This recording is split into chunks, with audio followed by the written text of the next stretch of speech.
Today is Tuesday, January 11th. What to know about ongoing security talks between the U.S. and Russia, and how many at-home COVID tests insurance companies must cover each month for each American starting this weekend. Also, a first-of-its-kind surgery. Doctors hope a pig's heart will save a human's life. Plus, the new college football champs, what happened on the NFL's so-called Black Monday, and why you may really want to keep the change the next time you get a quarter. Welcome to The Newsworthy. All the day's news in around 10 minutes. Fast, fair, fun, and on the go. I'm Erica Mandy. Thanks so much for being here. You ready? Let's do this. This week, diplomats from all over the world are working to convince Russia not to invade an American ally.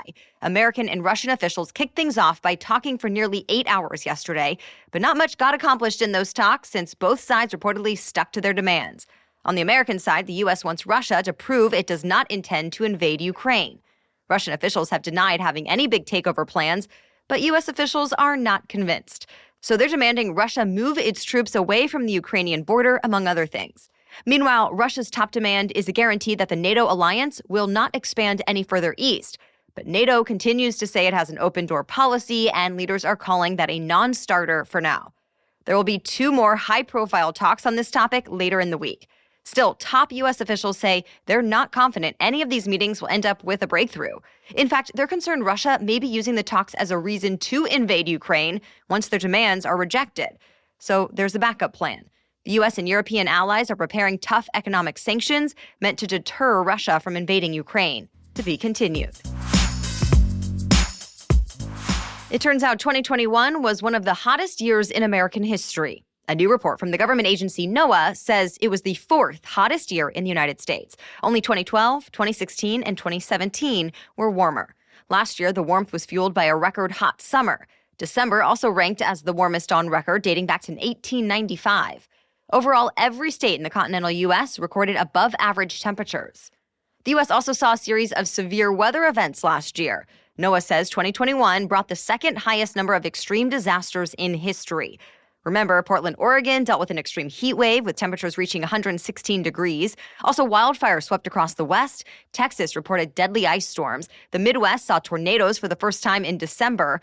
4 hurricanes caused extensive damage and more. NOAA counted 20 events that each cost more than $1 billion. Altogether, they caused $145 billion in damages. If you have private insurance, you'll soon be able to get 8 at-home COVID-19 tests every month for free. That's part of a new policy the White House unveiled yesterday. It says insurance companies will have to start covering the costs this weekend, and they'll really be free for customers as long as each test does not cost more than $12.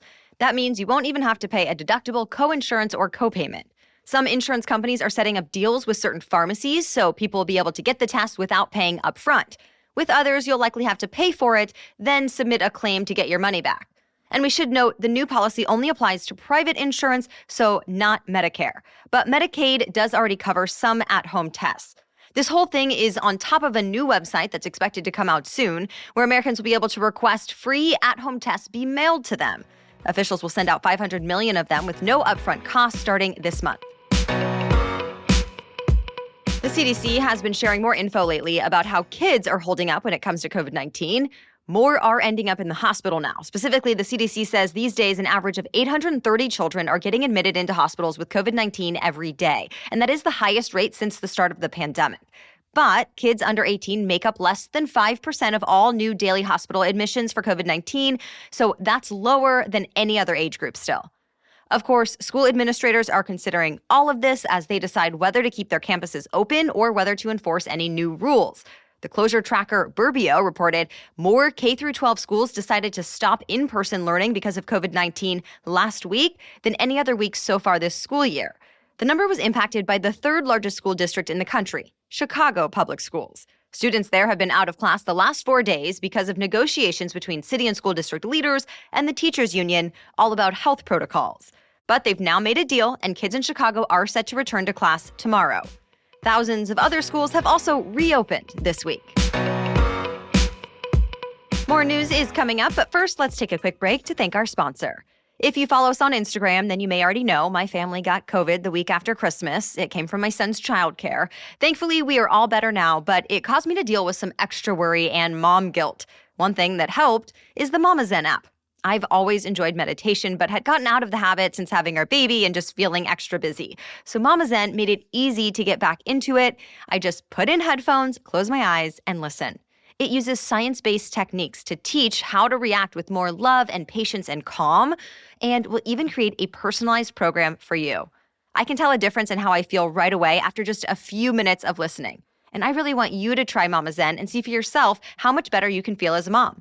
Go to your App Store or Google Play and download Mama Zen today. That's Mama Zen, MAMAZEN. Right now, you can use the promo code NEWS, and that code will unlock your free 30-day trial so you can try Mama Zen for yourself. Mama and all parents out there, your mental and emotional well-being is the most important thing for you, your kids, and your family. So don't postpone it any longer. It was a last-ditch effort to save a man's life. For the first time, U.S. surgeons successfully transplanted a pig heart into a human. And 3 days after the surgery, doctors say the patient is doing well. The University of Maryland Medical Center said the man desperately needed a heart transplant, but was told he's ineligible for a traditional one. So to save his life, the FDA gave the hospital the green light to transplant a genetically modified pig heart. And so far, so good, though the doctors say the next few weeks are critical. In the past, these transplants have failed because the patient's bodies quickly reject the animal organ. So why might this time be different? This particular pig heart came from a gene-edited animal engineered to eliminate the sugar that causes the issue. While it's too soon to know if the heart will work long-term, it's another big step in the decades-long effort to use animal organs to save human lives. Still, some question if this should be allowed, even if it's possible. Researchers are working now to come up with ethics and policy recommendations for future clinical trials. The Georgia Bulldogs are officially National College Football champions. They won the title for the first time in more than 4 decades when they beat Alabama last night. It was a real come-from-behind win, too, since Alabama was leading at halftime. But the game really started heating up in the fourth quarter. With just over 8 minutes left in the game, Georgia's quarterback threw a 40-yard touchdown, putting the Bulldogs in the lead. After that, Georgia scored 2 more touchdowns, and the team's defense stopped Alabama from scoring any more. The Bulldogs beat the Crimson Tide 33-18. So Alabama won't be back-to-back champions after all. As expected, that set off a wild celebration by the Georgia fans who packed the stadium in Indianapolis. And already a parade is being planned back home in Athens, Georgia. It's scheduled for this Saturday. Several NFL coaches are now out of a job. It's well known the day after the league's regular season ends is one that coaches dread. It's when teams start firing coaches for not performing like the team wanted. It even has a nickname, Black Monday. Well, 3 teams fired their coaches on Black Monday this year, and more pink slips could be coming. In perhaps the biggest shock of the day, the Miami Dolphins cut head coach Brian Flores.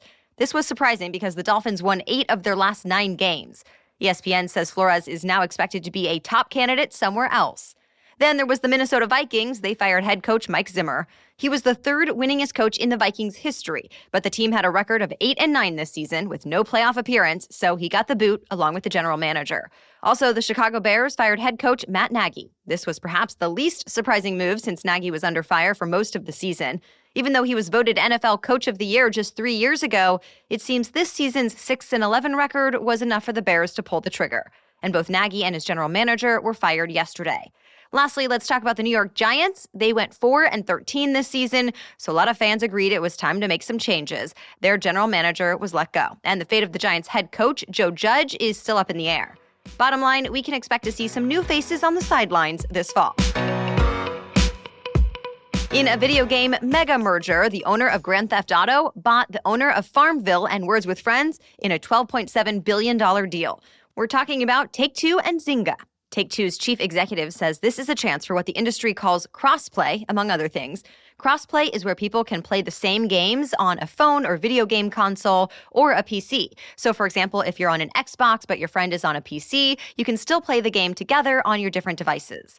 The merger marks the latest instance where a large game maker buys companies with mobile and social networking expertise to help expand its lineup. The deal does not officially close until mid-year. You might want to start checking out your quarters. You could end up with a special one with the face of the late poet and activist Maya Angelou on it. The U.S. Mint started shipping them yesterday. It's part of the program called the American Woman Quarters. This makes Angelou the first Black woman to ever appear on the coin. 4 other American trailblazing women will be featured on new quarters this year as well, like the first woman in space, Sally Ride. The other quarters will begin rolling out later this year and go through 2025. Heads up, you'll still see George Washington on the head side of the quarter. These historic women are going to be featured on the tail side. That's it for the main news today, so now it's time for Trivia Tuesday, when we ask a different trivia question every week. But first, thanks to our sponsor. When it comes to sprucing up your wardrobe this season and looking and feeling your best, Stitch Fix has you covered. You can say goodbye to endless browsing, which is a waste of time, and hello to fresh picks curated for your taste and size. Because you take a style quiz, Stitch Fix caters what it recommends to you.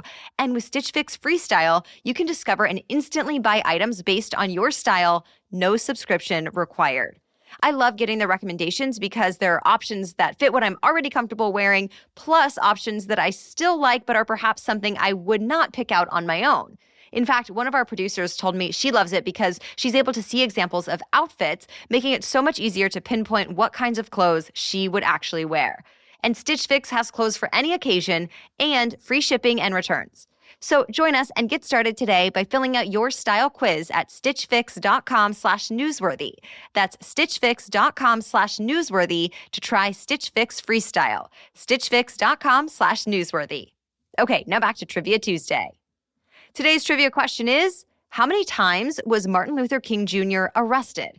You can answer the question and play along on Instagram. Just find and follow us at NewsworthyPod. Look for the trivia quiz in our Instagram stories today.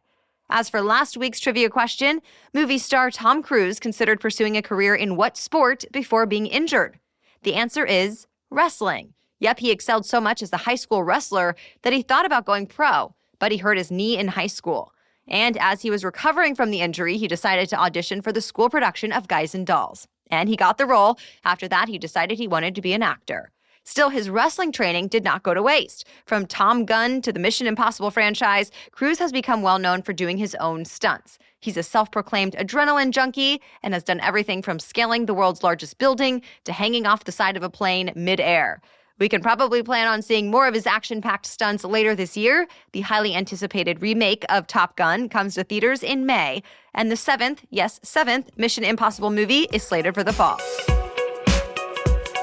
All right, thank you so much for listening today and for sharing the show. We'll be back with another news roundup tomorrow. Until then, have a great day.